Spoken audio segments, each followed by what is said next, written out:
Israel ప్రజలు ఎందుకంత ప్రత్యేకమయ్యారు? ఎందుకని ప్రపంచ దేశాలు ఇజ్రాయెల్ దేశాన్ని చూసి భయపడిపోతున్నారు?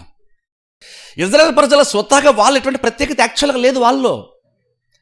వాళ్ళు బానిసలుగా ఉండి వచ్చినటువంటి వారు. వాళ్ళు ఎటువంటి ప్రత్యేకత లేదు. వారిలో పరాక్రమం లేదు, వారికి సైన్య బలము లేదు, యుద్ధ నైపుణ్యత వారిలో లేదు.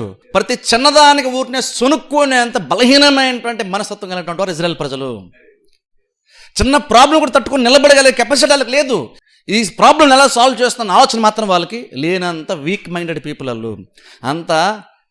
అంత బలహీనమైన మనస్తత్వం కలిగినటువంటి వాళ్ళు ఇజ్రాయెల్ ప్రజలు. బేసిక్గా వాళ్ళు ఏది చేత కాదు పెద్దగా, వాళ్ళకి ఊరిని అన్నిటికీ భయపడిపోతారు. కానీ అన్ని గొప్ప విజయాలు వాళ్ళు ఎలా సంపాదించారు? ఏంటంత ప్రత్యేకత ఏంటి? వాళ్ళని చూసి ప్రపంచం ఎందుకు భయపడిపోతుంది? ఎందుకంటే దేవుడు వారి పక్షాన ఉంటున్నాడు, దేవుడు వారితో పాటు వెళ్తున్నాడు. అది డిఫరెన్స్.